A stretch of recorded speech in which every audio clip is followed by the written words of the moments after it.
દીકરાને પરણાવી જાન જયારે ઘરે આવે ને નવી વહુ આવે ને એને કામ કરવાનું ન હોય, થોડા દિવસ કઈ કામ ન કરાવે, પણ સાસુ બહુ ઉસ્તાદ હોય એટલે સાસુ એવો ભાવ રાખે કે અમારે ઘરે નવી વહુ આવી તો લક્ષ્મી કહેવાય, તેને હાથે બીજું કઈ કામ કરાવવાનું ન હોય, પણ એ આવી મૂર્ખની લાભથી ઓરી એટલે આ કઈ નવી વહુ છે, લક્ષ્મી સ્વરૂપ છે એવું આ તો બધું બહાનું, પણ એ સાસુ જોવા માંગે, જો એને લાભથી આવડે એટલે રસોઈમાં PhD પછી બધું આવડે, એટલે એ જોવા માટે આવા બધા બાના ઉભા કર્યા, નવી વહુ આવે લાભથી આવડે તો જ આવડે, એટલે તો અઘરી આઈટમ તો છે. અને નહીતર તો પછી લાભથી પીઠથી થાળીમાં પછી ઘી લેવા જાય તો બેઠા બેઠા એનો હાંડિયો બનાવી નાખે, એનો બળદ બનાવી નાખે, બધા રમકડા બને એમાંથી. એટલી આમ આમ આમ સ્થિતિ સ્થાપક હોય લાભથી, તો જે કઈ બનાવવું મળી જાય. અને એમાં અમુક અમુક બહેનો તો લાભથી બનાવે, પણ આમ થાળીમાંથી તમે આમ મુઠ્ઠી ભરી દોડવા પડો ને, આખા ગામને આટલો વાદો તો એની ઘાસ ના તૂટે, આવી સરસ અઘરા વગરી આવી લાભથી પૂજલા કિરાના નહોતા ગયા, હું જાઉં પછી જોજો નહીં દરિદ્ર વખત આંગળી આવી. અને સેવ આવડી હમણાં નસીબની છે એ નહીં, ઘરે વણે પાટલામાં એક જણો તાળવા વાળો હોય, એક જણો કાગડા ઉડાડવા વાળો હોય, એમાં ઘણા બધા આટલું બધું લાભ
પછી નીચે પડે, જૂઠી થાય એથી એ ભગવાન આ દેખ કર જ્ઞાની બળે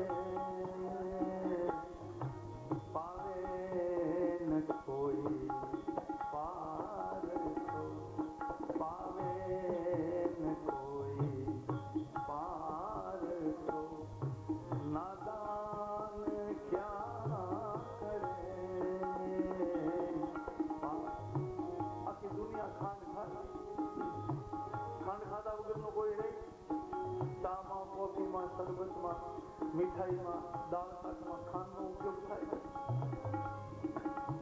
કોઈને કઈ તકલીફ ન થાય, પણ ગધેડો ખાંડ ન ખાય. કોઈ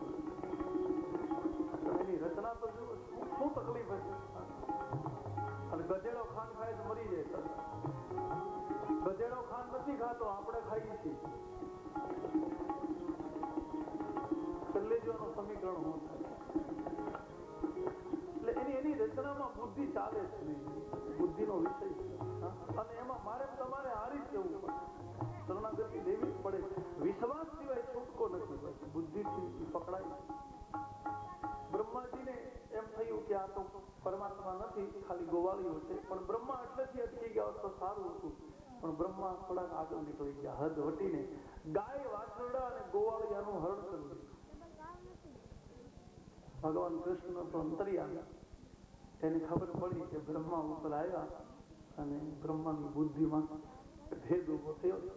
એટલે કૃષ્ણએ પાછા બીજા એવા ગાય, એવા વાછરડા, એવા ગોવાળિયા પાછા તરત જ પ્રગટ કરી દીધા. પરમાત્મા બીજા બધા બ્રહ્મા પહેલા લઈ ગયા. અને પછી ગાય, વાછરડા, ગોવાળિયા સાંજે ઘરે જાય તો એના મા બાપને એમ ન થાય કે આ છોકરો અમારો નથી, આ ગાય અમારી. એવા જ એકદમ. અને આ બાજુ પરમાત્માએ એવી લીલા કરી કે બ્રહ્મલોકમાં બ્રહ્માનું રૂપ લઈ ગયા. અને બ્રહ્માનું રૂપ લઈને બ્રહ્મલોકમાં જઈ બધાને કહી દીધું કે હું તો હમણાં કામ પ્રસંગે બહુ બહાર રહું છું, પણ હવે યુગ ફરી ગયો હે અને ઘણા લોકો મારું રૂપ લઈને અને ફેરા કરે, પોતાને બ્રહ્મા તરીકે ઓળખાવે. એટલે મારી ગેરહાજરીમાં કદાચ કોઈ આવે કે હું બ્રહ્મા છું તો આવવા દેતા નહીં. આવું ઉપર પી આવ્યો. પછી ભગવાન આ બધું આવતા રહ્યા. પછી બ્રહ્મા જયારે બ્રહ્મલોકમાં ગયા ત્યારે પેલા ચોકીદારો દરવાજામાં અટકાવ્યા, ઉભા રહ્યા. મને અટકાવો? હા, તમને. અરે હું બ્રહ્મા છું. તો કે બધા એમ જ કે આજકાલ હું બ્રહ્મા છું એમ. એટલે બ્રહ્માને પ્રવેશ ન મળ્યો. બુદ્ધિથી પરમાત્માની પરીક્ષા કરશું તો મૂળ ઘરમાં, મારા તમારા મૂળ નિવાસમાં પછી પ્રવેશ નહીં મળે. એ દ્વાર બંધ થઈ જાય. ભાવનું દ્વાર બંધ થાય, પ્રેમનું દ્વાર બંધ થાય, શ્રદ્ધાનું દ્વાર બંધ થાય. એટલે મનને એના નિજ ઘરમાં પ્રવેશ ન મળે. કહેવાનો મતલબ આ. પછી તો બ્રહ્મા પાછા ગોકુળમાં આવે, ભગવાનની સ્તુતિ કરી, તમને ઓળખી ના શક્યો. આવી બધી લીલાઓ ભગવાન ધીરે ધીરે કરે. પછી તો બધા રાક્ષસો એક એક પછી એક એક આવે, બકાસુર ને, અઘાસુર ને, ધેનકાસુર ને. ભગવાન બધા એનો નાશ કરે, આખા ગોકુળ ને બચાવે. આમ કરતા કરતા કાલી નાગ દમનની લીલા આવે. આ લીલા આમ તો બહુ નાનો પ્રસંગ છે, પણ થોડોક સમજવા જેવો પ્રસંગ છે. મિત્રો સાથે યમુના કિનારે ભગવાનજી દડાથી રમતા હોય અને દડો જમનાજીના ધરામાં પડી જાય. એ ધરામાં કાલી નાગ રહેતો હોય. એટલે દડો લેવા માટે ભગવાન અંદર કૂદકો મારે, કાલી નાગને નાસી દે અને દડો ગોળિયાને આપે. આ સ્ટોરી કથા. પણ આની પાછળ શું? તમે કોઈ વિચાર કર્યો કે કાલી નાગ જે ધરામાં રહેતો હતો એ ધરાનું પાણી એટલું બધું ઝેરીલું હતું કે કોઈ પી તો ન શકતું, પણ ઉપરથી કોઈ પંખી ઉડીને આમ સામે કિનારે જઈ ન શકતું, કારણ કે એમાંથી વિષની જ્વાળા નીકળતી, પંખે નીચે પડી. તો તમે ક્યારેક વિચાર કર્યો કે યમુનાજીનું પાણી આમ વહેતું નહીં હોય તે દિવસે આમ ખાડે ખાડે પાણી છે, એટલે આ એક જ ખાડામાં વિષ ઝેર પાણી જો વહેતું હોય તો પણ ઝેર વાળું પાણી પછી બધી આખી ઓલામાં ન આવે નદીમાં, પણ એવું નથી આવ્યું કે યમુનાજીનું બધું જ પાણી ઝેર વાળું હતું, યમુનાજીનો એક ધરો ઝેર વાળો. વિચાર તો માગી લે ને આપણે. અને પરમાત્માએ કાલીનાગને માર્યો નહીં, નાચ્યો. અને પાછો કાલીનાગ યમુનાજીમાં, ગંગામાં નહીં, સરસ્વતીમાં નહીં.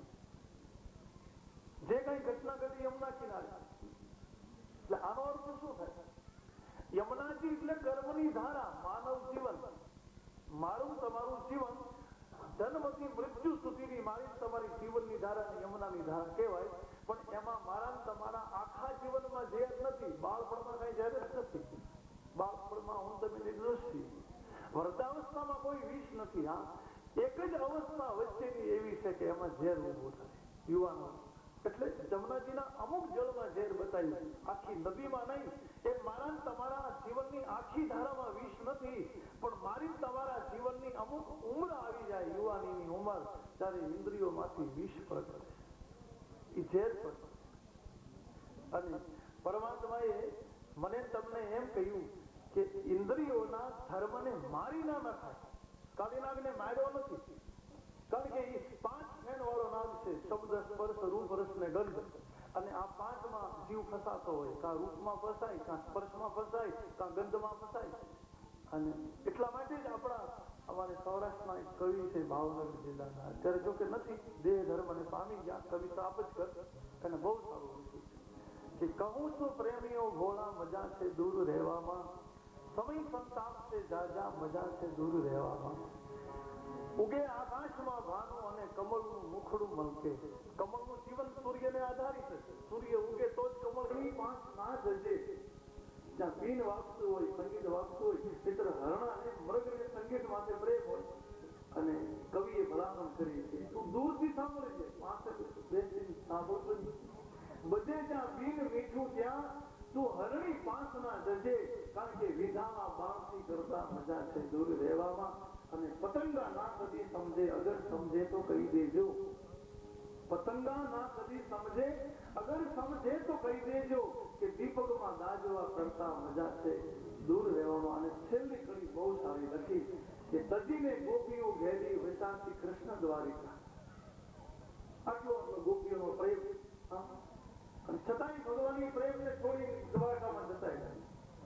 તજીને ગોપીઓ ઘેરી વિશાંતિ કૃષ્ણ દ્વારિકા, કારણ કે પ્રભુએ પણ શીખાયું કે મજા છે દૂર રહેવામાં. ભગવાનને એમ લાગ્યું કે હવે તો દૂર જવાની જરૂર છે, તો જ સલામતી રહેશે, પ્રેમની અથવા તો સ્નેહની.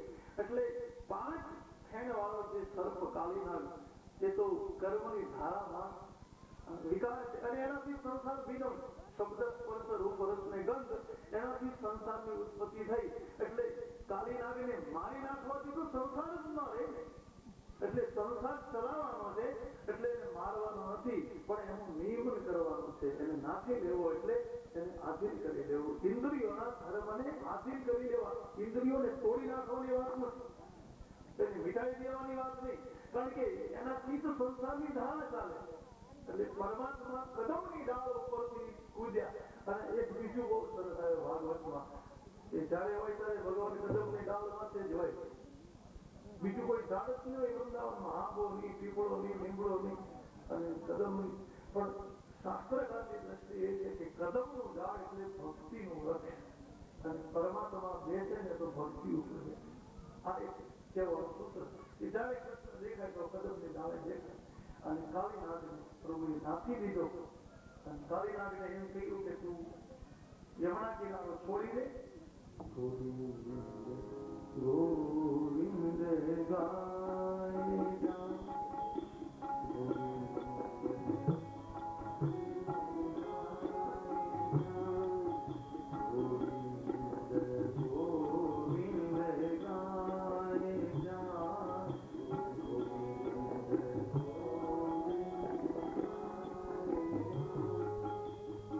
अपना पंथ बढ़ाए जा.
ગોપીઓ સ્નાન કરતી હોય, ભગવાન કદમની ડાળ ઉપર બેસી અને ગોપીઓના વસ્ત્ર હરી દે. આનો અર્થ શું થાય? વસ્ત્ર હરણની લીલા એટલે શું? જીવ પરમાત્માને આશ્રિત બને, હરિશરણાગત થાય તો પરમાત્મા જીવની વાસનાને હરી દે. વસ્ત્ર એટલે વાસના, બીજું શું કામ કપડા પહેરવા પડે? આપણે તો જીવ છે, આપણી મર્યાદા. શિવ કપડા પહેરતા નથી, દિગંબર થાય. અને શિવ નિર્વસ્ત્ર રહે છતાં શિવની આલોચના નથી થઈ, એની ટીકા શાસ્ત્ર નથી કરી. એટલું જ નહીં, શિવ નગ્ન રહે તો શિવની પૂજા કરવામાં આવે. કારણ કે શિવજીને એના શરીરની અંદર કઈ ઢાંકવા જેવું નથી. આપણે એવું ઘણું બધું અંદર પડ્યું છે કે જેને ઢાંકી રાખવા જેવું છે. તો દર વર્ષે ગોકુળ વાળા ઇન્દ્રને રાજી કરવા ઇન્દ્રનો યજ્ઞ કરે, પરજન્ય યજ્ઞ, વરસાદ માટે. એ લોકોનું એવું માનવું હતું કે ઇન્દ્ર મહારાજ કૃપા કરે અને વરસાદ આવે. વરસાદ આવે એટલે ઘાસ થાય ગાયો માટે, યમુનાજીમાં જળ થાય, આપણા ખેતરમાં અનાજ પાકે. એટલે આપણી જે આબાદી છે એ બધું ઇન્દ્રને આભારી છે, આવું એ લોકો માનતા હતા. એટલે પ્રતિવર્ષ ઇન્દ્રને રાજી કરવા યજ્ઞ કરે. એટલે દર વર્ષની જેમ એકવાર પણ આખા ગામની સભા મળી, મીટિંગ મળી, એ આપણે યજ્ઞ કરીએ. અને આ વખતે કૃષ્ણ એ સભામાં બેઠેલા. એટલે પછી કૃષ્ણએ બધાને પૂછ્યું, તમે કોના યજ્ઞની વાત કરો? તો ઇન્દ્રનો યજ્ઞ દર વર્ષે કરીએ છીએ. ઇન્દ્રની કૃપાથી તો વરસાદ વરસે, ગાયોને ઘાસ મળે, ખેતરમાં અનાજ પાકે, યમુનાજીમાં જળ આવે. એટલે ઇન્દ્રની કૃપાથી સુખી છે. એટલે ઇન્દ્રને રાજી કરવા માટે એટલે કૃષ્ણએ આ યજ્ઞનો વિરોધ કર્યો કે ઇન્દ્રને રાજી કરવા માટે યજ્ઞ ન કરાય. અને ઇન્દ્ર જે તમને વરસાદ આપે, ઇન્દ્ર તમને જે પાણી આપે ને, એ એના ઘરનું પાણી નથી. ઇન્દ્ર કઈ એના ઘરનું નથી આપતો. અને ઇન્દ્ર તો નોકર છે, એ કઈ માલિક નથી.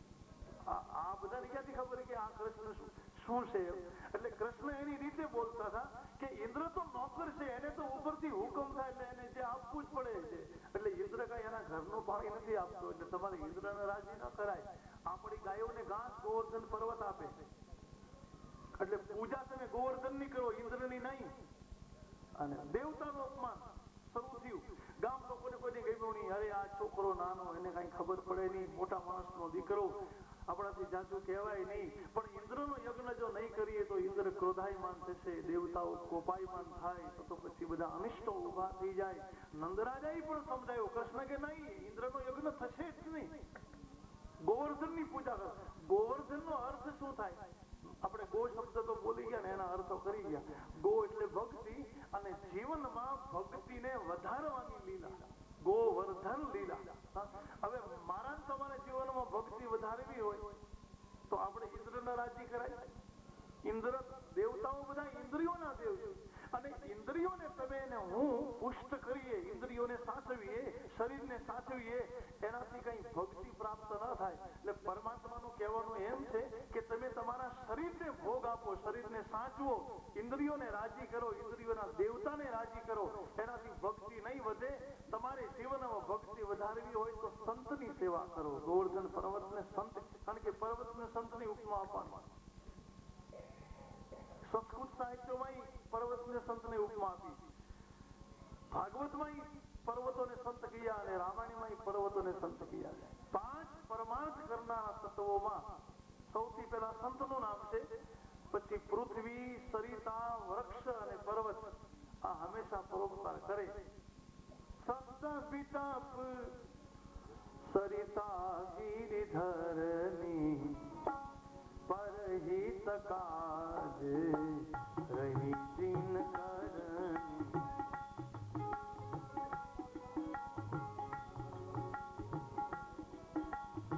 સવારમાં ગાડા જોડી લ્યો, ગાડાની અંદર બધી પૂજાનું દ્રવ્ય લઈ લ્યો, ચોખા લઈ લ્યો, દૂધ લઈ લ્યો, યમુનાજીનું જળ લઈ લ્યો, પંચ ગયું બધું પંચામઠ લઈ લ્યો. અને આખા ગોકુળને તૈયાર કર્યું. ઘરે ઘરથી ગાડા જોડાયા, ગાયો પણ સાથે લીધી, વાછરડાઓ સાથે લીધા. શ્રદ્ધા અને ભાવ સાથે સંતની સેવા. ગાય વાછરડા સાથે એટલે શ્રદ્ધા અને ભાવયુક્ત સંતની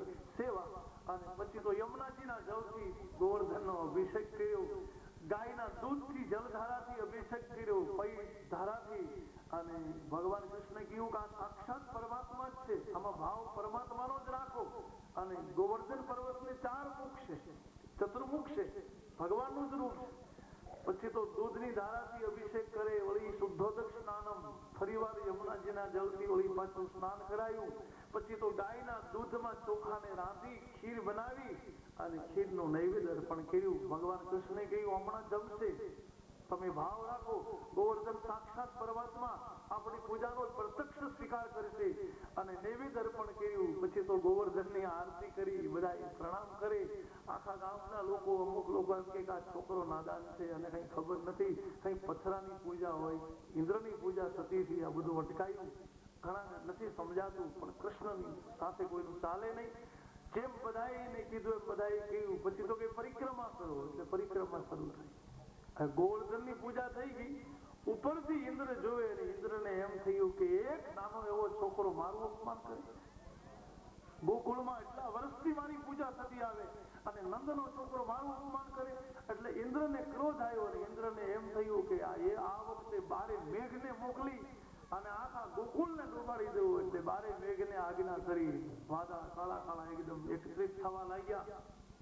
આખું આકાશ ભરાઈ ગયું. વાદળા કાળા જુઓ, રેપડ સામ સામા નાફળે હસમતે સાગર, લોઢ હળ હળ અને ગગન ઘર નોગત ગણે, વેગીના કાળા વરા ધર પર વાળ છૂટા, વાદળે નિષાદ ગમગમ, ધરા ધમધમ અને વળ તમતમ, વીજળી ખેંચી ગયા ગીદર ધનુષ ખુલ્લા, સપ્તરંગી શોભિયા કાના, વિજોગી રાધિકાના, અને હરણ ચૂપ પીડા હૈયા, પચરંગ પાને કાક પેખી, અને ફૂલડે ઘર વર ફળી, આ નિષાદ ગમગમ, ધરા ધમધમ અને વળ તમતમ, વીજળી કડાકા થવા લાગ્યા આકાશમાં અને વીજળી થવા લાગી અને ભયંકર વરસાદની શરૂઆત થઈ. બધા લોકો જોયું, કહેતા હતા ને કે ઇન્દ્ર ક્રોધાયમાન થશે અને આવો વરસાદ કોઈથી જોયો આપણે એટલી ઉંમરમાં આજ પહેલી વાર છે. પણ જાણે પ્રલય કાળનો વરસાદ મંડાણો. એમ બારે મેઘ ખાંગા દિયા અને હાથીની સૂંઢ જારી, સૂંઢ જેવી ધારાઓ પડી પડવા. અને બધાએ કહ્યું કનૈયા મેં તને ના કહી છે કે તું ઇન્દ્રની પૂજા થવાની. પછી ગોવર્ધનની કરત ન કરત નહીં, પણ ઇન્દ્રનો આ દેવતાનો કોપ થયો, ઇન્દ્ર ક્રોધાયમાન થયો અને અમે તો અમારી ઉંમરમાં આવો વરસાદ જોયો જ નથી અને હવે એવું લાગે કે આ વખતે બધું ડૂબી જશે, આ વખતે બધાનો નાશ. કનૈયાએ કીધું ચિંતા કરો માં, ગોવર્ધન આપણને બચાવી દેશે. લોકો કીધું ગોવર્ધન કઈ રીતે બચાવે? કૃષ્ણએ બધાને કહ્યું કે એક કામ કરો, તમે બધા હાથ આપો એટલે આપણે ગોવર્ધનને ઉઠાવીએ. ગોવર્ધન ઊંચો થાય ને એની નીચે બધા આપણે આવીએ. બધાએ કહ્યું કે તારું મગજ ખલાસ થઈ ગયું લાગે. કોઈ ડુંગરા ઊંચા થતા છે, પર્વત ઊંચા થાય અને આ થશે, પણ તમે સહેજ હાથ તો આપો. બધાને એમ થયું અત્યાર સુધી બધું કર્યું છે તો હવે એટલામાં શું બાકી, આ કરી નાખી હારો. એટલે બધાએ હાથ આપ્યો અને ભગવાને હાથ રાખ્યો એટલે પર્વત આખો ઊંચો થયો. અને પછી તો ગોવાળિયાએ બધાએ લાકડીઓનો ટેકો આપ્યો. ભગવાન કૃષ્ણએ આંગળી રાખી અને કીધું ભગવાને બધા નીચે આવી આવો. ભક્તિની નીચે આવી આવો એટલે રક્ષણ થઈ જ જાય. કૃષ્ણનું કહેવાનું એમ કે ગોવર્ધનની નીચે આવો એટલે ભક્તિના છાંયે તમે ચાલો ને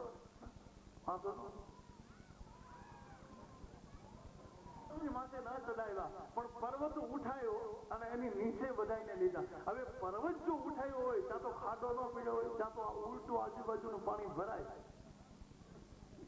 ખરેખર ઉપર ચડાવી દેવા જોઈએ, પણ કૃષ્ણે ગોવર્ધન માથે ચડાવ્યા. પણ ગોવર્ધનને ઉઠાવી અને નીચે બધાને લઈ લીધા અને પછી ભલે ખાડો પડે, પાણી ભલે ભરાય, પણ કૃષ્ણને કહેવાનો એમ કે તમે ભક્તિની યાત્રા કરશો ને એટલે સમાજ તમારી નિંદા કરશે, સમાજ તમારી આલોચના કરશે, એટલું નહીં દેવતાઓ તમારા ઉપર વિઘ્ન નાખશે.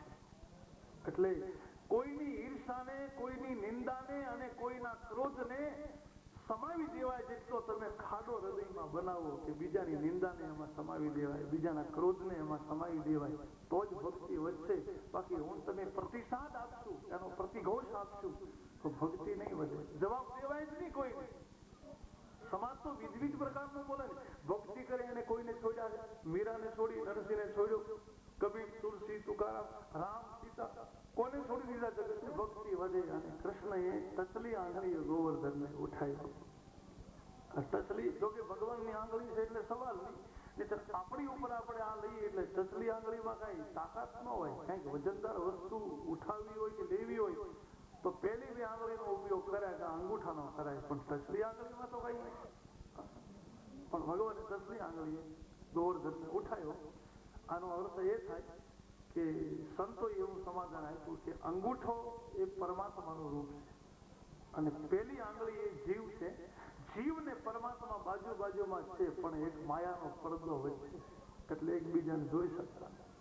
પછી જે મોટી આંગળી છે ને એને તમો ગુણ કહેવાય. પછી એના પછીની આંગળી એ રજો ગુણ અને છેલ્લી જે ટચલી આંગળી એ સત્વ ગુણ.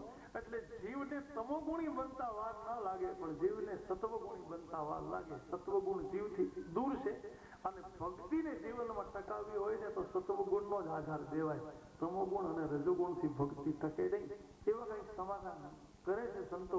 પણ ભગવાન ગોવર્ધનને ઉઠાવી આખા વ્રજને બચાવ્યું છે. ગિરિકો ઉઠાયો વ્રજ ગોપ કો બચાવી લીધો અને અનંત સે ઉગાયેલો છે બાલક માજારી કો.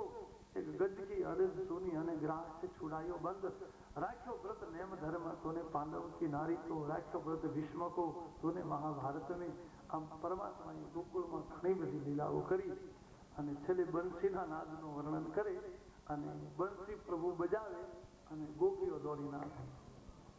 સાત છિદ્ર એ તો મેં કહી દીધું ને, યોગની સાત ભૂમિકા. પણ એક પ્રશ્ન ઉભો થાય આપણા મનમાં કે કૃષ્ણ બંસી બજાવે તો ગોપીઓ બધી દોડીને ગઈ એવું લખ્યું છે, પણ પુરુષો કોઈ ક્યાં દોડી? ગોકુળમાં કોઈ પુરુષો નહીં હોય અને ગોપીઓ સાંભળે તો પુરુષો ન સાંભળે. બંસીનો નાદ સંભળાય તો બધાને સંભળાય, પણ ગાયો દોડીને જાય, વાછડાઓ દોડીને જાય, ગોપીઓ દોડીને જાય, પણ કોઈ પુરુષો દોડીને ગયા હોય એવું હજી સાંભળ્યું નથી. એટલે આનો અર્થ શું? એમ ગોપી એટલે સ્ત્રી નહીં, એ તો સિમ્બોલ આપ્યું છે ઓળખવા માટે. કૃષ્ણના લિંગ ભેદથી ઉપર મીરાબાઈ વૃંદાવનમાં હતા અને ફરતા ફરતા એક સાધુની કુટિયાએ ગયા તો એ મહાત્માજી અંદર કઈ કામ કરતા હશે, ઠાકોરજીની રસોઈ બનાવતા હશે. એટલે મીરાએ બહારથી જ કહ્યું, બાપજી હું મીરા છું ને મને તમે કૃષ્ણ લીલાનું રહસ્ય સમજાવો. તો પેલા મહાત્માએ કહ્યું કે તું મીરા કાલ આવજે, આજે ટાઈમ નથી પણ કાલ આ ટાઈમે આવજે. તો ભલે. મીરાબાઈ જતા રહ્યા. બીજે દિવસે પાછા એ જ સમયે ગયા તો મહાત્માજીએ પડદો બાંધી દીધો એની પિતાંબરીનો વચ્ચે. એટલે મીરાબાઈ બહારથી બૂમ પાડી કે બાપજી હું આવી ગઈ. હા તો તું ત્યાં બેસ, હું અહીંથી બોલું છું તો તું સાંભળ. તો મીરાબાઈ કહ્યું પણ આ પડદો તમે કપડાનો બાજુ હટાવો નહીં, કારણ કે જ્યાં સુધી વક્તાનું મુખ ન દેખાય ત્યાં સુધી સાંભળવાની મજા ન આવે. મને તમારું મુખ ન દેખાય એટલે આનંદ ન આવે. તો પેલા મહાત્માએ કહ્યું કે હું સ્ત્રીનું મુખ જોતો નથી. પછી મીરાબાઈએ કહ્યું કે વૃંદાવનમાં રહેવા છતાંય તમારા માનસમાંથી સ્ત્રી પુરુષના ભેદ નથી ગયા તો તમે હજી કૃષ્ણ લીલાને સમજી શક્યા નથી. કૃષ્ણ લીલામાં સ્ત્રી પુરુષના ભેદ હજી તમે વૃંદાવનમાં રહ્યો અને હજી તમને તમારી ખબર છે, તમને ભૂલી શક્યા નથી. વૃંદાવનનો અર્થ એમ કે આપણને ભૂલી જઈએ, આપણને આપણી ખબર ન હોય હું પુરુષ છું કે સ્ત્રી છું. એવી એક ભૂમિકામાં જીવ પહોંચી જાય ત્યારે એને ગોપી કહેવાય. ભક્તિના રસને પીધેલો જીવ, ઇન્દ્રિયોને એકદમ નિરત કરેલો જીવ, ગમે તે અર્થમાં લઈ ગયો અને એ જ પરમાત્માની બંસી સાંભળી શકે. કારણ કે આપણા કાનની અંદર તો કેટલાય અવાજો આવે છે. માયાવી અવાજો આવે, કર્મના અવાજ આવે, સ્વાર્થના અવાજો આવે. એટલે હરિની બંસીનો અવાજ મારા તમારા કાન સુધી પહોંચી શકતો નથી. આ બધામાંથી હું તમે પર થઈને ઉપરની ભૂમિકામાં જશું પછી સીધી બંસી સંભળાય અને પછી જીવ હરિ આગળ જાય. આમ બંસીના નાદનું વર્ણન કર્યું. છેલ્લી ગોકુળની લીલા યમુના કિનારે રાસલીલા. રાસલીલાનો અર્થ બહુ સારો છે, જીવ અને શિવનું મિલન. અને પછી એમાં એક બે પ્રશ્ન એ છે કે યમુના કિનારે જ રાસ કર્યો, પછી ગંગા કિનારે કોઈ દી કર્યો નહીં, બીજી કોઈ નદીના કિનારે ના રહ્યા. અને 12 મહિનાની 12 પૂનમ આવે પણ આસો મહિનાની શરદ પૂર્ણિમાએ રાસ કર્યો, બીજી કોઈ પૂર્ણિમા નથી. મિત્ર વૈશાખ મહિનાની પૂર્ણિમા, ઉનાળાનો સમય, ગરમી પડતી હોય, રાત્રે વૈશાખ મહિનામાં તો વધારે સારું. એમાં આસો મહિનાની પૂર્ણિમા, આનો અર્થ શું છે? આસો મહિનાની પૂનમ શું કામ? અને રાસ લીલા એટલે શું? અને એમાં ગોપીને જ પ્રવેશ, એવો જીવ જ હરીને મળી શકે. પૂર્ણિમા ભલે 12 હોય પણ આપણા ભારતીય સંસ્કૃતિમાં 4 પૂર્ણિમાનું મહત્વ વધારે છે આપણા વાંગમયમાં. અને અષાઢ માસથી આસો માસ સુધીની, જ્યારે ચાતુર્માસ કહેવામાં આવે, અને ચાતુર્માસનો આરંભ અષાઢ માસથી થાય. એટલે અષાઢ માસની પૂર્ણિમા એટલે ગુરુ પૂર્ણિમા, શ્રાવણ મહિનાની પૂર્ણિમા એટલે યજ્ઞોપવિતની પૂર્ણિમા, બ્રાહ્મણ. અષાઢ મહિનાની પૂર્ણિમા ગુરુ મહિમા, શ્રાવણ મહિનાની પૂનમ એ બ્રાહ્મણનો મહિમા, અને ભાદરવા મહિનાની પૂનમ એટલે પિતૃનો મહિમા. શ્રાદ્ધ શરૂ થઈ જાય. અને કેવો જીવ હરીને મળી શકે? આપણે જન્મીએ ને સંસારમાં એટલે જીવ જન્મે એટલે એની ઉપર 3 જણાના ઋણ હોય. એક બ્રાહ્મણનું ઋણ હોય, એક પિતૃઓનું ઋણ હોય, અને પછી એની ઉપર ગુરુનું ઋણ હોય. હવે જ્યાં સુધી હું તમે આ 3 ઋણમાંથી મુક્ત ન થઈએ ત્યાં સુધી હરિ સાથે જીવનું મિલન ન થાય. એટલે અષાઢ મહિનાની પૂનમ એટલે ગુરુ ઋણમાંથી મુક્ત થવું. તો કે ગુરુનું ઋણ તો ચૂકવી જ ન શકાય, પણ એવી રીતે ગુરુના આદેશને માનીને ગુરુએ બતાવેલા માર્ગમાં રહી એવી રીતે જીવન જીવીએ કે ગુરુને સંતોષ થાય. એને ઋણ ચૂકવવા જેવું જ થયું. બ્રાહ્મણનું ઋણ છે આપણે જન્માઈ પહેલાનું, કારણ કે માતાના ગર્ભમાં હતા ને ત્યારથી બ્રાહ્મણની જરૂર પડી ગર્ભ સંસ્કાર કરવા માટે, અને મર્યા પછી જરૂર પડે 12મા દિવસે શ્રવણી શ્રાદ્ધ કરવા માટે. એટલે બ્રાહ્મણ તો જન્મમાં પહેલાથી આવે ને મર્યા પછી સુધી રહે. એટલે બ્રાહ્મણનું ઋણ તો બહુ મોટું છે. એટલે પણ એની બ્રાહ્મણની સેવા કરીને એને પરિતોષ કરીને સંતોષ આપી અને એના ઋણમાંથી મુક્ત બનીએ. અને પછી પિતૃના ઋણમાં શ્રાદ્ધ. એટલે 3 ઋણ. અને જીવની કુશળતા તો જ થાય. જીવ કુશળ ક્યારે બને? આપણે કુશળ ક્યારે હોય? કુશળતાનો મેં તમને વાત કરી ને, બૌદ્ધિક શબ્દ છે, શરીરને લાગુ ન પડે. પણ પરમાત્માએ હનુમાનજી વાળી ટુકડીને એમ પૂછ્યું, જયારે સીતાની શોધ કરીને બધા આવ્યા ને, રામ બેઠેલા, એટલે જાંબુવાન, નલ, નીલ, ગવાક, દધિમુખ, વસંત, અંગદ, શુક્ર બધા હનુમાનજી મોટા મોટા ગયા અને બધા આવતા હતા. એટલે રામજી સ્વાભાવિક બધાને પૂછ્યું, બધા કુશળ? કુશળતા જયારે પ્રભુએ પૂછી ત્યારે જાંબુવાને એને જવાબ આપ્યો કે કુશળ કોને કહેવાય અને કુશળ જીવ ક્યારે બને? પ્રભુ, કોઈ સાધન નથી, પાતાળમાં કોઈ સાધન નથી. એક મનુષ્ય યોનિમાં જ સાધના કરવાની છૂટ છે. એટલે મનુષ્ય શરીરમાં જ હું તમે આ બધા કર્મ કરી શકીએ અને બધાના ઋણમાંથી મુક્ત બની અને જીવ શિવ બની શકે. એટલે રાસલીલાનું મહત્વ. પણ આ બધી લીલા કરતા કરતા લગભગ 11 વર્ષ 52 દિવસ જેવું વીતી ગયું. કંસે જે કઈ અનિષ્ટો મોકલ્યા, રાક્ષસો મોકલ્યા, એ બધાએ પરમાત્માએ નાશ કર્યો અને ગોકુળને વ્રજને બચાવી દીધું છે. અને હવે કંસે વિચાર કર્યો કે એનાથી કોઈ મરશે નહીં. બધાએ રાક્ષસોને મોકલ્યા પણ બધાએ રાક્ષસોનો નાશ થયો. એટલે કંસે કઈ બીજી યોજના કરી કે અક્રૂરને કહ્યું તમે રથ લઈને ગોકુળમાં જાઓ. નંદને યશોદાને એમ કહેજો કે મામાની બહુ ઈચ્છા થઈ છે ભાણેજરોને જોવાની. એટલે થોડા દિવસ માટે બંને ભાણેજોને હું તેડવા આવ્યો છું. કંસ બહુ યાદ કરે, ઈચ્છા થઈ. એટલે બંને ભાઈને અહીં લઈ આવો. કંસનો ઈરાદો મલિન છે કે કાં હાથીના પગ નીચે દબાવી મારી નાખીશ, અથવા તો ચાણુકને મુષ્ટિક મારા મલ્લ છે એની સામે યુદ્ધમાં મલકુસ્તીમાં ઉતરાવીશ. એ રીતે પણ એનો મૃત્યુ થયો. આમ બધી યોજના તૈયાર કરી અને અક્રૂરજી રથ લઈ અને ગોકુળમાં. અક્રૂર કૃષ્ણ ભક્ત છે અને અક્રૂરજી આનંદમાં છે કે આજ મને હરિના દર્શન થશે, આજ હું પ્રભુનું દીદાર કરીશ. ભલે હું તો એક નોકર માણસ, જો કે કંસની ઈચ્છાથી મારે આ રીતે જવાનું થયું, પણ મને આજ હરિદર્શન થશે. અને ગોકુળ તો નાનું એવું ગામડું ને, હવે સોનાનો રથ તો કોઈ આવેલો નહીં. અને પહેલી વાર સોનાનો રથ આવે એટલે ઘણા બધા લોકો એકત્રિત થઈ ગયા અને ઉદ્ધવજીને જોઈને નક્કી કર્યું કોઈ મોટો માણસ છે. એટલે બધાએ પૂછ્યું તમારે કોનું કામ છે, ક્યાં જવું છે? અમારે નંદજીના ઘરે જવું. સીધો રસ્તો બતાવ્યો. અક્રૂરજી રથ લઈ અને નંદના ઘરે ગયા. નંદ બાબાના મિત્ર છે અક્રૂરજી. આમ એટલે નંદજી બહુ રાજી થયા, સ્વાગત કર્યું, સન્માન કર્યું, બેઠા. ખબર હતી કેમ કષ્ટ તમે ઉઠાયું? નંદ બાબાએ પૂછ્યું. કોઈ દિવસ આવતા નથી, આજ બહુ મોટી મહેરબાની કરી. પછી અક્રૂરજીએ નંદને બધી વાત કરી કે મને કંસે આ રીતે મોકલ્યો છે કે બંને ભાણેજોને મળવાનું જોવાનું મન થયું છે, એટલે કૃષ્ણ બલરામને હું તેડવા આવ્યો. નંદ બાબા તો બહુ સરળ ને, અને સરળ માણસોને કોઈમાં વક્રતા ન દેખાય. એક તમારે જોવું, જે માણસ સરળ હોય ને એ એની જેવા જ બધાને માને કે આપણે સીધા એટલે બધા સીધા. એટલે બધા રાજકીય માણસો રહ્યા, એક મેલા મનના માણસો રહ્યા. એટલે જશોદાજી તો અક્રૂરજી આવે ને ત્યારથી રડે. નંદ બાબા બેઠા ને વાતો કરે, એટલામાં કૃષ્ણ આવ્યા બહારથી.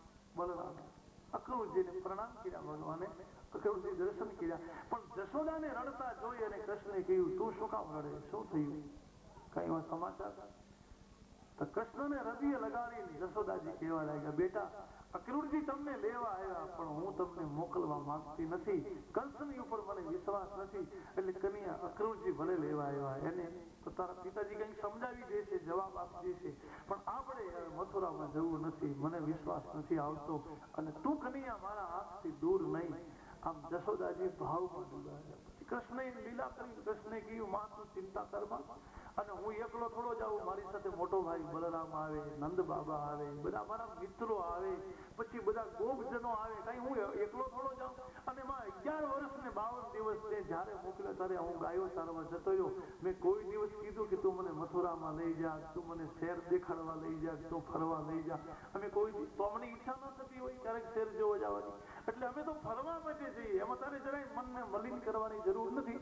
અને આમ કૃષ્ણ એની રીતે બૌદ્ધિક દલીલો કરી અને જવા માટે નક્કી કર્યું. જશોદાને ગમતું નથી. પછી તો ગોકુળ વાળાને ખબર પડી ગયો, અક્રૂરજી તો લેવા માટે આવ્યા, અને ભગવાન કૃષ્ણ હવે ગોકુળને છોડી જઈ રહ્યા. ગોકુળ વાળાને ગમ્યું નહીં. ગોકુળ વાળાએ ગોપીઓએ તો અક્રૂરજીને એમ કહ્યું કે તમારું નામ કોને પાડ્યું અક્રૂર? કારણ કે તમે અક્રૂર નથી, તમે ક્રૂર છો, તમે અમારા કૃષ્ણને અમારી આગળથી લઈ જાઓ, એટલે તમારું નામકરણ ખોટું છે, તમે આ અક્રૂર બની અને ક્રૂરતાનું કામ કરો, આ તો તમે કસાઈનું કામ કરો. પણ હવે હરિની કઈક ઈચ્છા જુદી.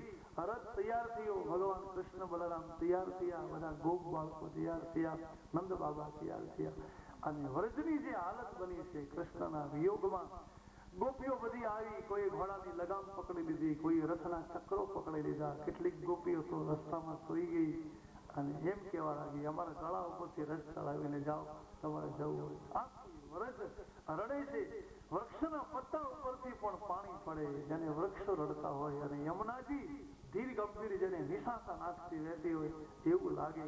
અને કૃષ્ણ જે ભૂમિનો ત્યાગ કરે, કોણ એની વીરા વ્યથાને વર્ણવી શકે? શામ વિનાનું બ્રજ સોનું લાગે,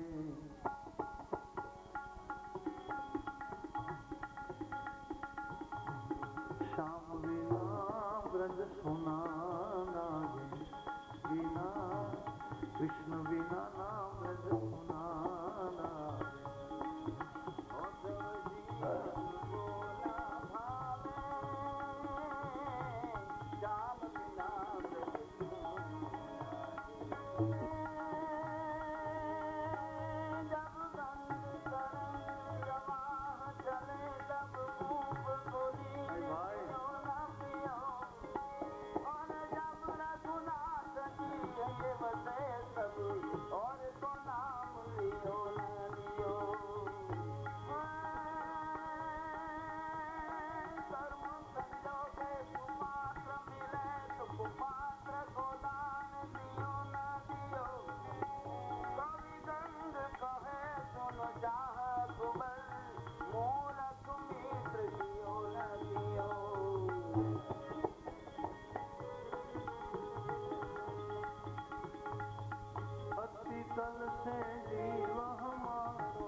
સમજ્યા કે હું સદાય માટે નથી જતો, હું જરૂર આવીશ, વ્રજમાં આવીશ, સાંજ થશે ને ત્યારે આવીશ. ગાયોનું ધણ જયારે શરીર ગામમાં આવશે, સૂર્યાસ્ત થતો હશે, સૂર્ય ડૂબી ગયો હશે અને ઝાખું ઝાખું અજવાળું હશે ને ત્યારે હું અને પછી તો ગોપીઓ રોજ રાહ જોતી. સાંજ પડે અને યમુના કિનારે ગોપી ઊભી રહી, સૂર્ય ઢળી જાય, ગાયો શરીર ગામમાં આવે અને રાહ જોઈ જોઈ ગોપીની આંખો થાકે. શામ ભઈ પણ શામ ન આવી. શ્લેષ લખ્યું છે, શામ ભઈ પણ શામ ન આયે અને શામ બીના કેસે શામ સુહાય.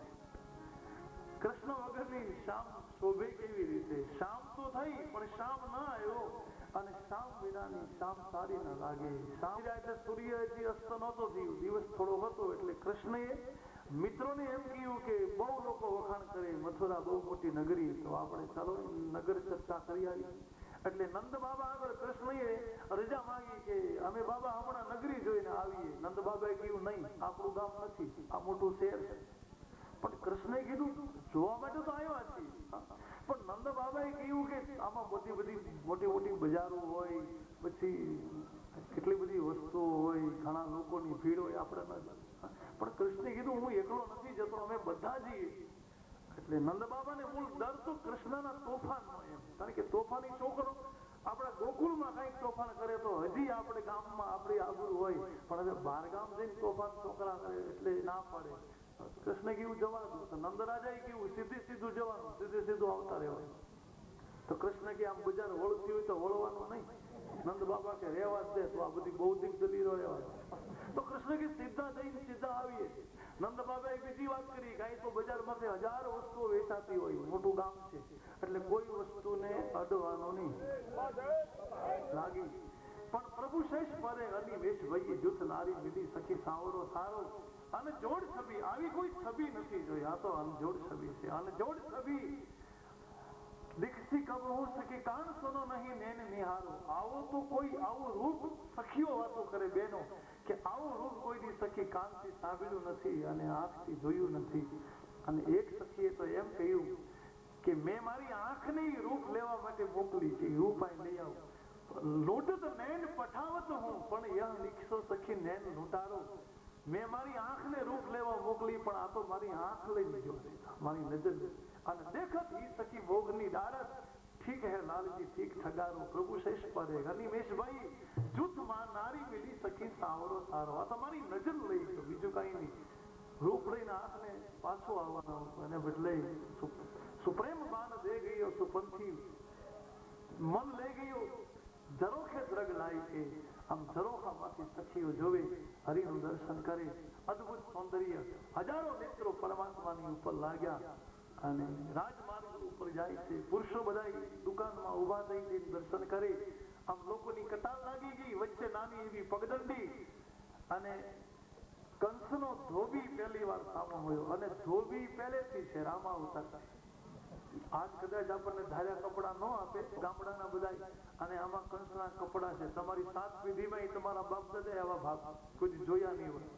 આમ કૃષ્ણનું અપમાન કર્યું. એટલે કૃષ્ણએ એક થપાટ મારી અને ધોબી ને મારી નાખ્યો અને એ કપડા બધા મિત્રોને પહેરાવી દીધા અને બધાને બધા થઈ ગયા ફીટો ફીટ. કમરમાં ધોબીને મારવાનો અર્થ શું? ધોબી એટલે શું? ધોબી કપડા ધોવે એને ધોબી કહેવાય. ધોબીનો સીધો અર્થ કે જે મેલ ધોવે એને ધોબી કહેવાય, કપડા ધોવે એને નહીં. જે મલિનતા ધોવે ને એને ધોબી કહેવાય. પછી આપણી નિંદા કરવા વાળો હોય ને એ આપણો ધોબી જ કહેવાય, કારણ કે આપણી નિંદા કરીને એ આપણા પાપ રૂપી મેલને ધોવે. અથવા આ લઈને ચંદન લઈને જાય કૃષ્ણના શરીરે એ ચંદનનો લેપ કરવા માટે.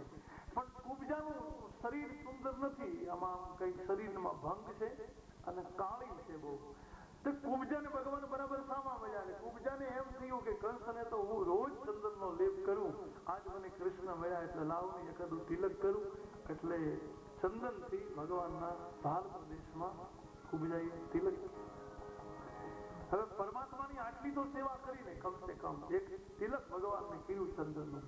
એટલે ભગવાન કૃષ્ણને એમ થયું કે ભલેની કુબજા ગમે તેમ હોય, પણ મારી એટલી પૂજા કરી. એટલે કુબજાના પગ માથે પગ મૂકી અને એની દાઢી પકડી અને સેજ આમ શરીરને આંચકો આપ્યો.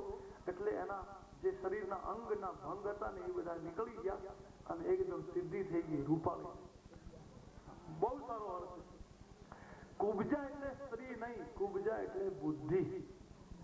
અને મારી તમારી બુદ્ધિ વાંકી કારે હોય, મારી તમારી બુદ્ધિ કારે હોય કે મારી તમારી બુદ્ધિ કંસની સેવામાં લાગે, દુર્ગુણની સેવામાં જ્યારે બુદ્ધિ વપરાય ત્યારે એ બુદ્ધિ વાંકી ચૂકી થઈ ગઈ કહેવાય. પણ બુદ્ધિ રૂપાળી ક્યારે કહેવાય કે હરિની પૂજામાં જ્યારે લાગી, કૃષ્ણની પૂજામાં બુદ્ધિ ફળગી, એટલે એને સિદ્ધિ બુદ્ધિ, બહુ સીધો અર્થ કરી.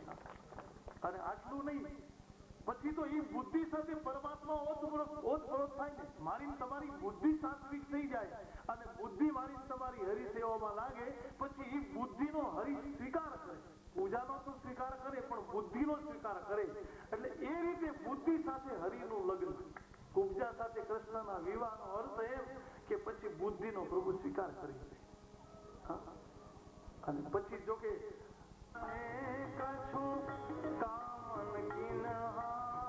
शाम को बस कर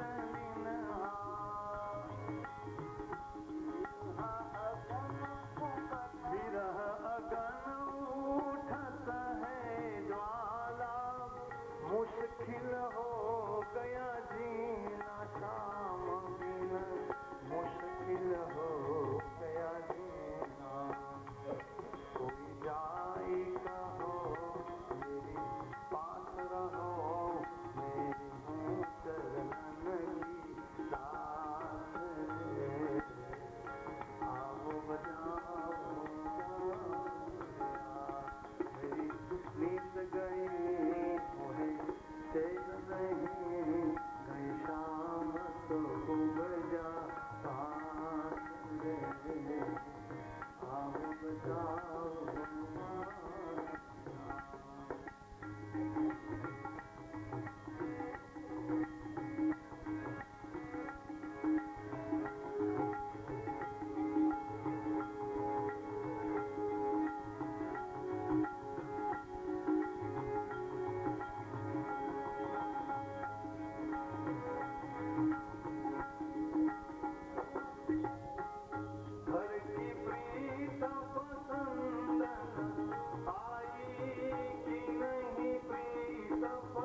નામનો હાથી સામે મળે. હાથી એટલે મદનું પ્રતીક, બીજું કઈ નથી.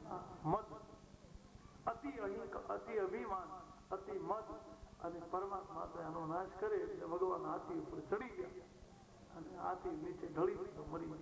પછી તો અખાડામાં ઉતરે છે. પછી થોડી વાર તો ભગવાન રમાડે રાક્ષસોને, પણ પછી તો બંને મદનો નાશ કર્યો, મુશ્તિકને થાળુનો. અને હવે કૃષ્ણની તરફ પ્રભુ ગતિ કરે. કૃષ્ણ નક્કી થઈ ગયું કે આ બધાને મારતો મારતો આવ્યો છે, હવે છેલ્લો મારો નંબર આવ્યો છે એટલે મને છોડશે નહીં. અતિશય ભયભીત વિનો છે. સિંહાસન છોડીને ભાગી શકાય એવી કોઈ સંભાવના નથી. પણ છતાંય જયારે કૃષ્ણ ઉપર આવ્યા પગથિયા કરીને, એટલે કંસ સિંહાસનને છોડી અને છલાંગ મારીને જ્યાં ભાગવા જાય એટલે વાલ પકડી અને ભગવાન કંસને ધરતીમાંથી પછાડ્યો. એની છાતીમાંથી ભગવાન ચડી ગયા અને કહ્યું કે દુષ્ટ, તે મારા મા બાપને ભયંકર દુઃખ આપ્યું અને તે પાપનો કોઈ પાપ નથી રાખ્યો, ધર્મને તોડી નાખ્યો. તારી જેવા દુષ્ટને સજા કરવા માટે તમારે આવવું પડે. તેવું કંસને કહી અને ભગવાને કંસનો નાશ કર્યો, કંસનો વધ કરી નાખ્યો. દેવતાએ પુષ્પની વૃષ્ટિ કરી. પરમાત્માનો જય જયકાર થયો. બોલો કૃષ્ણ કનૈયા. સૌથી પહેલું કામ ઉગ્રસેનને બંદીખાનામાં કંસે એના સગા બાપને જેલખાનામાં પૂરીને ગાદી પર બેઠેલો. એટલે મથુરાની ગાદી ભગવાન કૃષ્ણ કે મારી નથી, ઉગ્રસેનની છે. એટલે પહેલું કામ તો એ કર્યું કે ઉગ્રસેનને મુક્ત કરી અને મથુરાના શાસન માટે ફરીવાર સ્થાપિત કર્યા.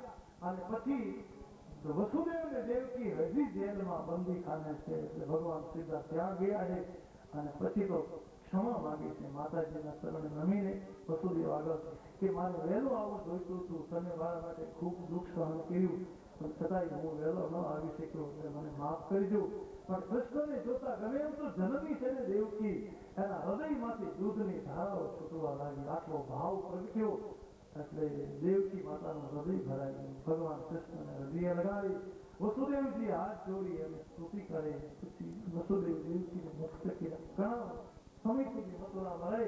પણ કંસ એ જરાસંઘનો જમાઈ, બિહાર અત્યારનું જે બિહાર કહેવાય ને તેને મગધ દેશ કહેવાતું, અને જરાસંઘનું રાજ મગધ દેશમાં હતું. એટલે જરાસંઘને એમ થયું કે મારા જમાઈને નંદનો છોકરો મારી નાખે. એટલે જરાસંઘ વારંવાર મથુરા પર ચડાઈ કરે. કૃષ્ણ હતા. ભગવાન કૃષ્ણને લીધે મથુરા વાળાને પણ યુદ્ધમાં આવવું પડે, યુદ્ધની બધો સામનો કરવો પડે. આમ લગભગ 16-17 વાર ચડાઈ કરી નાખી જરાસંઘે. પછી કૃષ્ણને એમ થયું કે જરાસંઘનો વિરોધ મારી સામે છે, મથુરા વાળા સામે નથી, પણ હું મથુરામાં રહું એટલે આ લોકોને સહન કરવું પડે. તો કૃષ્ણએ નક્કી કર્યું કે મારે સમજીને મથુરાનો ત્યાગ કરવો જોઈએ, તો આ લોકો શાંતિથી રહી શકે. એટલે જરાસંઘ કોઈ રીતે જીતી શકતો નથી. પણ પછી જરાસંઘે એનો એક રાક્ષસ મિત્ર હતો કાલ યવન, એને યુદ્ધમાં મોકલ્યો. અને ભગવાન કૃષ્ણએ વિચાર કર્યો કાલ યવનનું મૃત્યુ મારા હાથે નથી. એટલે યુદ્ધના મેદાનમાં યુદ્ધ કરતા કરતા ભગવાન મેદાન છોડીને ભાગ્યા. એટલે કાલ યવનને એમ થયું કે મારાથી ડરી ગયો એટલે મેદાન છોડી જતો રહ્યો, પણ એને હું છોડીશ નહીં, જ્યાં જશે ત્યાં પકડી લઈશ. એટલે પરમાત્મા આગળ દોડે અને પાછળ પેલો કાલ યવન રાક્ષસ દોડે. કૃષ્ણના હાથે એનું મૃત્યુ નહોતું, પણ ભગવાન દોડતા દોડતા એક પર્વતની ગુફામાં અંદર જતા રહ્યા. ત્યાં મુચકુંદ કરીને એક રાજા સુતેલા, અને મુચકુંદ રાજાને એવું વરદાન હતું કે કારણ વગર એને કોઈ ઊંઘમાંથી જગાડે તો એ જેની સામે જોયું એ બળીને ભસ્મ થઈ જાય. એટલે ભગવાન સીધા ગુફામાં ગયા. મુચકુંદ રાજા સુતેલા, એની ઉપર માથાથી પગ સુધી પીતાંબરી ઓઢાડી દીધી. અને ભગવાન પછી બીજી ગુફામાં સંતાઈ ગયા. પેલો કાલ યવન દોડતો દોડતો દોડતો આવ્યો. એ તો થાકી ગયેલો, શ્વાસ બધું ચડી ગયેલું. અને ગુફામાં જઈને જોયું તો પીતાંબરી ઓઢીને સૂતા. એટલે કાલ યવનને એમ કે અહીંયા જ સુઈ ગયો પીતાંબરી ઓઢી. એટલે કાલ યવને કીધું કે એમ તને છોડી દઈશ, તું મારીથી ક્યાં જાય? એમ આવતા વેગ પદનો પ્રહાર કર્યો, પગની પાટું મારી અને મુચકુંદ રાજા જાગ્યા. જાગતા વેગ ત્યાં સામે જોયું તો કાલ યવન બળીને બચી શું છે. અને પછી તો પરમાત્મા સાંદીપનીના આશ્રમે ગયા છે અભ્યાસ કરવા માટે. સાંદીપનીને ગુરુ બનાવ્યા. પરમાત્માને ગુરુ બનાવવાની જરૂર ન હોય, એને કઈ ભણવાની, કારણ કે જેના શ્વાસમાં વેદ અને શ્રુતિ ચાલતા હોય એ હરિને ભણવાની શું જરૂર. પણ નર લીલા કરે એટલે માનવીની બધી જ મર્યાદાઓ એના બધા અંગને સમાવ્યા. અને ગુરુ મહિમા વધારવા માટે, ગુરુની પરંપરા ચાલવી રાખવા માટે ઉજ્જૈનમાં ક્ષિપ્રા નદીને કિનારે સાંદીપનીનો આશ્રમ છે, જ્યાં પ્રભુ વિદ્યા અભ્યાસ કરવા જાય. અને ત્યાં ઘણા બધા વિદ્યાર્થીઓ છે. એમાં સૌરાષ્ટ્રમાંથી એક પોરબંદરથી બ્રાહ્મણનો છોકરો સુદામા કવિ પણ ભણે. કૃષ્ણ સુદામાની મિત્રતા થઈ. થોડા સમયમાં બધી વિદ્યાઓ પ્રાપ્ત કરી લીધી. અને પછી પરમાત્મા સૌરાષ્ટ્રમાં દરિયા કિનારે એક નગરીનું નિર્માણ કરે. અને એ નગરીને એટલા બધા દ્વાર આપેલા હતા, એ નગરીમાં એટલા બધા દ્વાર હતા કે આ નગરીનું મુખ્ય દ્વાર ક્યાં એ કોઈને ખબર ન પડે. એટલે દ્વાર ક્યાં એની ઉપરથી દ્વારકા હોય. એક આનો બીજો દ્વારકાનો અર્થ પણ શાસ્ત્રમાં કહેવો છે, આપણી ભાગવતમાં. કરનો અર્થ ઈશ્વર.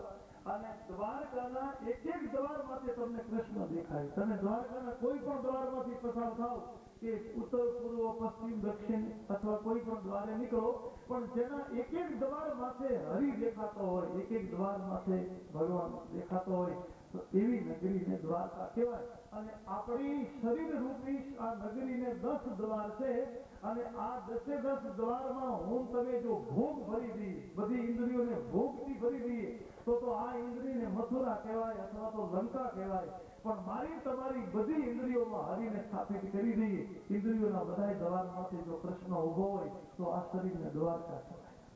પછી તો કેટલાક બંદીખાને હતા રાજાઓ, એને છોડાવી દીધા. કેટલીક કન્યાઓને છોડાવી, એ બધી કન્યાઓને ભગવાને દ્વારકામાં રાખી અને પછી તો ભગવાન કેટલીક રાણીઓ સાથે લગ્ન કર્યું અને જાંબુવતી સાથે લગ્ન કઈ રીતે થયું એ કથા. કૃષ્ણ માથે મણી ચોરવાનો આરોપ યાદવોએ મૂક્યો અને ભગવાનની મણી લાવી દઈ અને યાદવોને પાછો આપ્યો. એ કથા કરીએ પણ 10 મિનિટ પછી કઈ વ્યવસ્થાપકોને કહેવાનું છે એટલે કહી દે કે પછી આગળની કથા શરૂ કરી. કૃષ્ણ કનૈયા.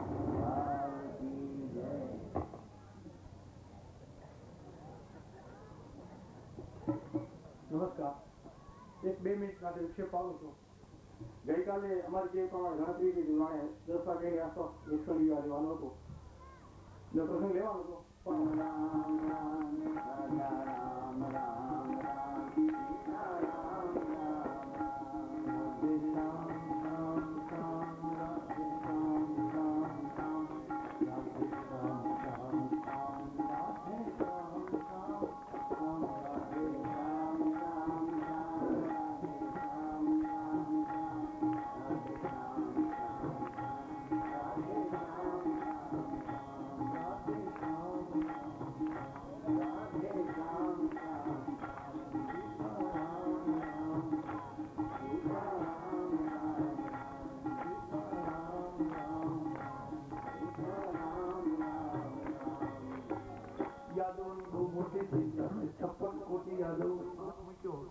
કૃષ્ણ લઈ ગયો, બીજું કોણ લઈ જાય? એ રાજા અને એના ભંડારમાં રાખવા અથવા એના મુગટમાં માટે ચડવા માટે લઈ ગયો.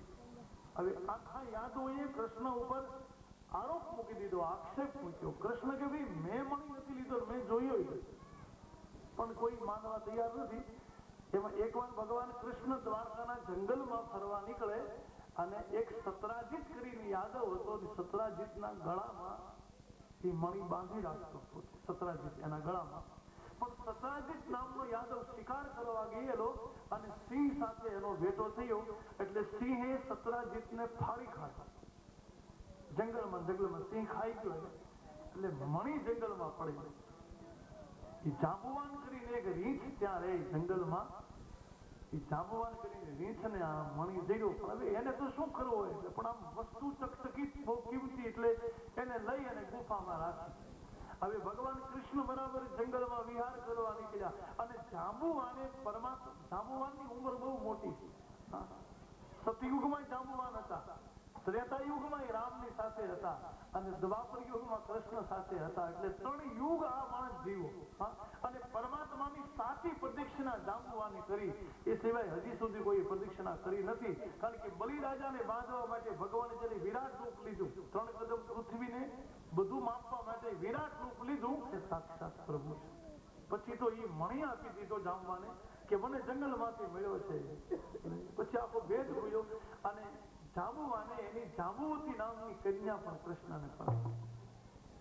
એટલે ઘણી બધી રાણીઓને પરણી અને કૃષ્ણ દ્વારકામાં રહે. પછી તો યાદવોને ભેળા ગયા. સ્વયં મસ્તક મણીનો જે આક્ષેપ હતો માથા ઉપર એ બધો ઉતાર્યો, સમાજને મણી આપી. મેં એક કથા એવી સાંભળી કે આ મણી છે ને એ ફરતો રહે. મણી એક ન હોય, એના નામ 2-3 પડ્યા. મૂળ અસ્વસ્થામાના માથામાંથી મણી કાઢી લીધા. શરૂઆતની કથા મહાભારતના યુદ્ધમાં અસ્વસ્થામાના માથા પરથી મણી કાઢી લીધો.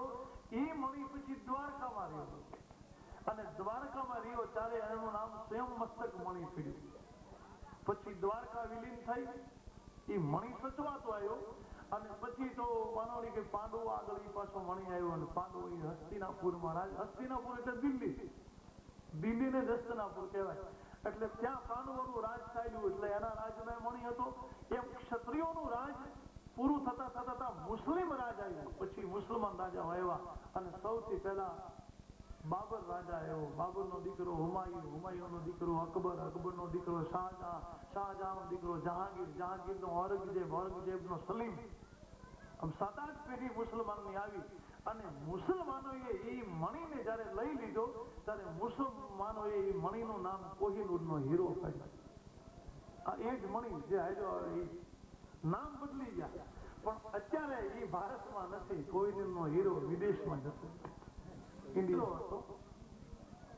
પણ રૂક્ષ્મણીએ કૃષ્ણના બધા વર્ણનો સાંભળ્યા. કોઈની આગળથી વાતો સાંભળી કે કૃષ્ણ આવા રૂપાળા છે, એમાં આટલા ગુણ છે, અને રૂક્ષ્મણીએ કૃષ્ણના વર્ણન સાંભળી અને મનથી નક્કી કરી નાખ્યું કે હવે હું પરણું તો કૃષ્ણને પરણું, બાકી બીજા કોઈ યાદવને નથી. રૂક્ષ્મણીનો સંબંધ તો થયેલો શિશુપાલ સાથે, લગ્નની પણ તૈયારી હતી એ વખતે, અને જાન પણ આવી ગઈ. આખી નગરીને શણગારી ભીષ્મક રાજાએ. રૂક્ષ્મણી વિચાર કરે કે હું મનવચન કર્મથી તો કૃષ્ણને અર્પણ થઈ રહી છું, એટલે હું શિશુપાલ સાથે ન પરણું અને કૃષ્ણ મને ન મળે તો હું પ્રાણ છોડી દઉં. આ મારો નિર્ણય છે. પણ હવે આનું કરવું કેમ? જાન આવી ગઈ, આખી નગરીને શણગારી. એક સુદેવ નામના બ્રાહ્મણને ચિઠ્ઠી લખી અને દ્વારકા મોકલી. રૂક્ષ્મણી ચિઠ્ઠીમાં 7 શ્લોક લખ્યા છે. ભાગવતમાં રૂક્ષ્મણીનો જે પત્ર છે એના 7 શ્લોક છે. એમાં 2 શ્લોકમાં રૂક્ષ્મણીએ પોતાની સ્થિતિ બતાવી દીધી, પોતાનું મન બતાવી દીધું. 2 શ્લોકમાં કૃષ્ણની ગુણની ચર્ચા છે, 2 શ્લોકમાં કૃષ્ણની ઉદારતા લખી, 6 અને 7મા શ્લોકમાં શરણાગતિ લખી રૂક્ષ્મણીએ કે હું મન વચનથી તમારે શરણ છું. તમે સ્વીકારો કે ન સ્વીકારો? પ્રભુ બાળ તારી છું, પ્રભુ બાળ તારી છું, શરણમાં લે અગર ના લે, શરણમાં લે અગર ના લે. આ તું સ્વીકાર ના સ્વીકાર, મેં તો તને સ્વીકારી જ લીધો છે. આમ રૂક્ષ્મણીનો પત્ર લઈ અને સુદેવ નામનો બ્રાહ્મણ દ્વારકા જાય. દ્વારકા પહોંચ્યા એટલે ભગવાને બ્રાહ્મણનું સ્વાગત કર્યું, સન્માન કર્યું, પૂજા કરી. સુદેવે ચિઠ્ઠી આપી, રૂક્ષ્મણીનો કાગળ. ભગવાને કાગળ વાંચીને રૂક્ષ્મણીના ભાવને પકડ્યો કે રૂક્ષ્મણી મનવચન કર્મથી મને આધીન થઈ છે. તો પરમાત્માએ સુદેવને દક્ષિણા આપી, ખૂબ રાજી કર્યા, બ્રાહ્મણ તરીકે પૂજા કરી. અને કૃષ્ણએ કહ્યું રૂક્ષ્મણીને એમ કહેજો કે હું સમયસર આવી જાય છે. હું સ્વીકારી ગઈ. યાદવોની આમ ધમસાણ બોલે, ગામમાં નગારા વાગે, સહનાઈ વાગે, હૈયું ડળાઈ, લગ્ન થવાની તૈયારી, એક જ દિવસ બાકી, પછી તો માનો ને કે માંડવામાં આવે વરરાજા. અને રૂક્ષ્મણી મહેલમાંથી દ્વારકાની દિશા બાજુની જે દ્વાર હતું, બારી હતી, એમાં મુખ રાખી અને સુદેવની રાહ જોઈ. ક્યાંય બ્રાહ્મણ દેખાય, ક્યાંય બ્રાહ્મણ દેખાય. અને એક એક ક્ષણ નિમિષે નિમિષે કરું ના દીધી રાહી કલપ સમ વીતી. એક એક ક્ષણ જાણે યુગ સમાન વીતતી હોય એમ રૂક્ષ્મણી સમય વિતાવે. અને એમાં સુદેવ નામના બ્રાહ્મણ આવી ગયા. રૂક્ષ્મણી બહુ રાજી હતી, દાસીને મોકલી.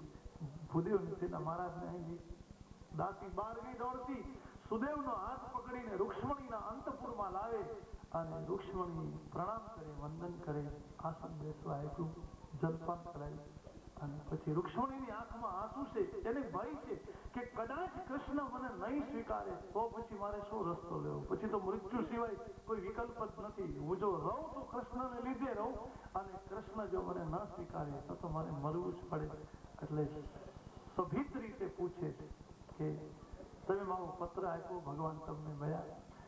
સુદેવ રૂક્ષ્મણીને કહ્યું મેં તમારી ચિઠ્ઠી આપી. ભગવાને ચિઠ્ઠી વાંચી અને ભગવાને તમારો સ્વીકાર કર્યો છે. રૂક્ષ્મણી એને એમ કહ્યું છે રૂક્ષ્મણીને કહેજો હું સમયસર આવી જઈશ.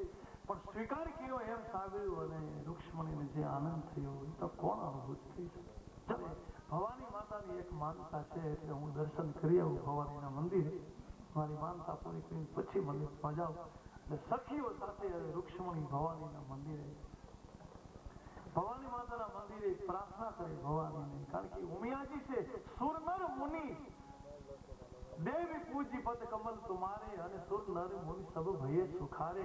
દેવતા હોય તોય ભલે, માનવી હોય તોય ભલે, અને મુનિ હોય તો ભલે, પણ જેને પોતાની મનોકામના સિદ્ધ કરવી હોય એને ઉમિયાજીના ચરણને પૂજવા જ પડે. કારણ કે પાર્વતીની પૂજા સિવાય કોઈની મનોકામના સિદ્ધ થઈ નથી.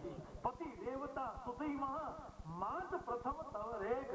પતિવ્રતા નારીઓમાં મા તારી પહેલી રેખા છે અને મહિમા અમિત અને સખી કહી સહસ શારદા શેષ.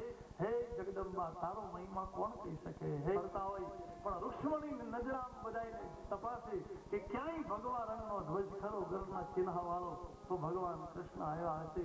અને તપાસ કરતા કરતા એક ધ્વજ વાળો રથ ચાલ્યો આવે. સૌથી ઊંચો ધ્વજ છે, ભગવા રંગનો ગરુડનું ચિહ્ન છે. રૂક્ષ્મણીને નક્કી થયું પ્રભુ આવી ગયા. સીધો રથ ભવાનીના મંદિરે આવ્યો અને પરમાત્માએ રથમાં બેઠા બેઠા જ લાંબો હાથ કરી રૂક્ષ્મણીના હાથને પકડી અને સીધી રથમાં લઈ લીધી અને દ્વારકા બાજુ રથને રવાના કર્યો. આ બાજુ ખબર પડી કે કૃષ્ણ રૂક્ષ્મણીને લઈ ગયો, કૃષ્ણ રૂક્ષ્મણીને હરી ગયો અને યાદવોમાં ખળભળાટ મચી ગયો. અને તૈયાર કરો, ઘોડા તૈયાર કરો, રથ તૈયાર કરો. પછી તો હથિયારો સાથે અને પરિચંડ કિરપાણ ભાલા કસી કમરે અને બદલ ઘેડી બક્તના ભુજદંડ મેં પ્રચંડ ભાલા તીર બરસી તોમરા. વિવિધ પ્રકારના આયુધો સાથે એ બધા યાદવો તૈયાર થયા. ઘોડા શરૂ કર્યા, રથ પણ કૃષ્ણના ઘોડાને કોઈ પહોંચી શકે વેરાવળ પોરબંદરની બાજુમાં માધવપુર છે, ઘેડ માધવપુર. અને ત્યાં ચોરી હજી પણ ત્યાં ચોરી છે. અને એમ આપણી લોકોક્તિ છે, દંતકથા કે રૂક્ષ્મણી સાથે ભગવાને આમ તો લગ્ન અહીંયા કર્યા છે પણ પછી દ્વારકામાં લઈ ગયા. એટલે મોટી સેના લઈ અને બલરામ સામે ગયા અને રૂક્ષ્મણીનો ભાઈ રૂકમાજી એનો સેનાપતિ, કારણ કે એને વધારે બળતરા હોય ને એની બેનને કૃષ્ણ લઈ જાય. પણ બલરામે યુદ્ધમાં ઘણા બધા યાદવોને માર્યો અને રૂકમાને પકડી લીધો. પણ પછી બધા દ્વારકાવાળા યાદવો કે રૂકમાને મારી નાખો. પણ બલરામે કીધું હવે એને મરાય નહીં, કારણ કે હવે એ અમારો સંબંધી થઈ ગયો, મારા બહેનો હાળો થાય એટલે એને હવે મરાય નહીં.